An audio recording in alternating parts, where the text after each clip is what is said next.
By the time you arrive at Santiago de Compostela, there's a good chance that the journey has changed you. It's not some magic pill or silver bullet to get rid of all your problems, but just the achievement of walking does something to us.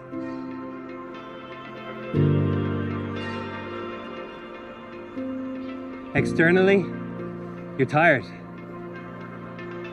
The photos you took on the first day when you were excited, bright-eyed and bushy-tailed, don't look anything like how you feel when you finally get there. This is it! Internally, things have changed too. Your hope is fulfilled.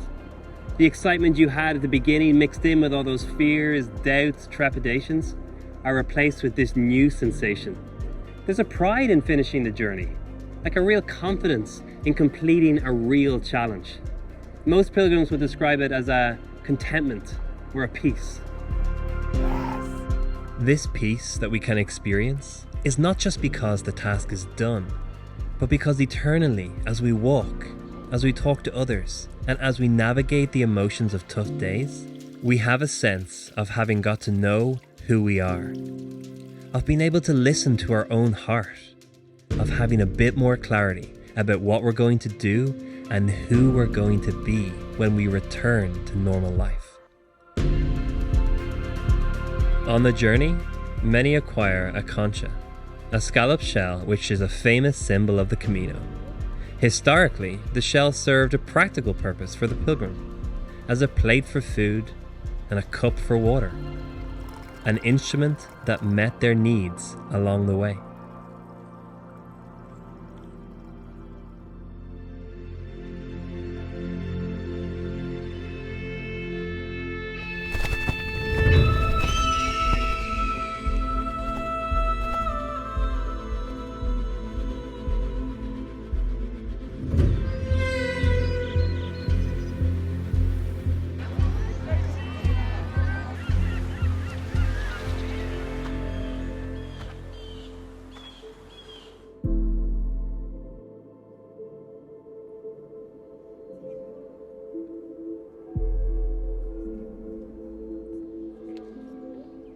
The scallop also has many symbolic interpretations. For us, it speaks about how our needs have been met along the way.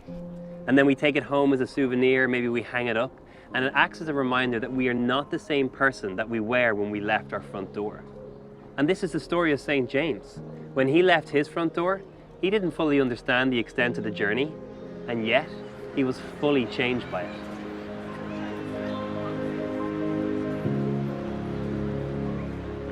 Every pilgrim can relate to this. We all realize how similar we are to St. James. We start to see how much pilgrimage changes the trajectory that we're on. So much of what we thought we needed or held so tightly gets stripped away as we spend time reevaluating the foundations that we're building our lives on. We want to change track. We want to change in our story.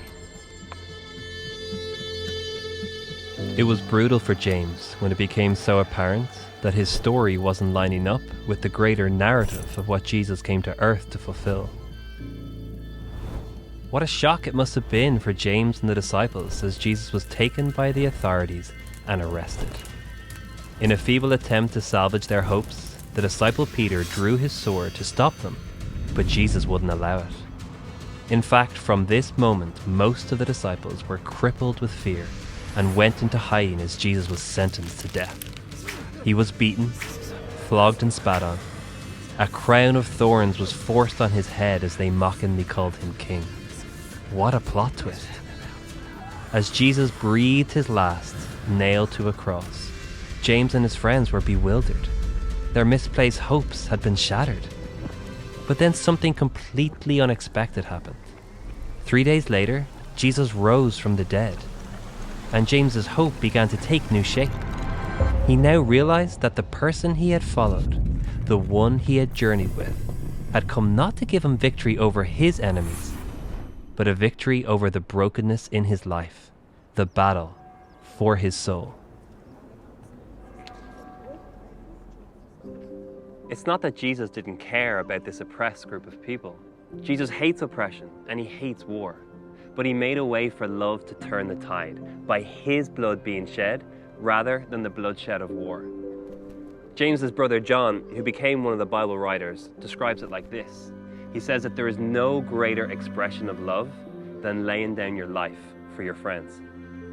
Jesus' sacrifice was so powerful because it wasn't just for James or his tribe. What Jesus did opened the invitation of forgiveness and freedom for the entire world.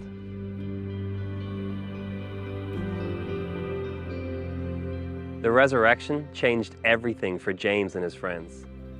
They were now living out a new story. They no longer sought individual glory or built perfect lives for themselves, but rather built communities where possessions were shared, the poor served, and the outcast welcomed.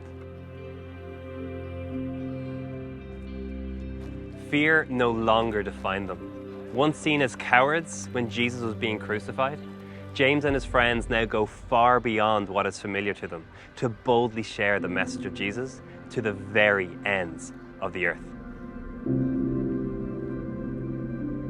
St. James and the disciples were filled with hope that led them to live open-handed lives. For some pilgrims, that's the hidden meaning of the scallop. They turn it upside down, imagining the ridges of the shell as fingers and the shell itself being an open palm, an offering of your life to the world that God loves.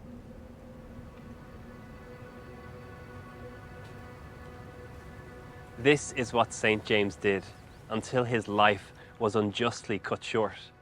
Tradition tells us that in fact 11 of the 12 disciples were all killed for their faith, and yet none recanted or gave up or were ever prepared to give up their faith in order to save their lives.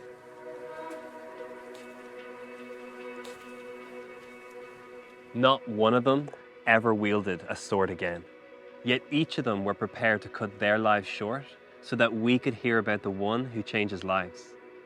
The power of hope, however, is that for James and the other disciples, death wasn't the end. Death meant completing their journey and returning to the one who made them. This is the hope of the pilgrim.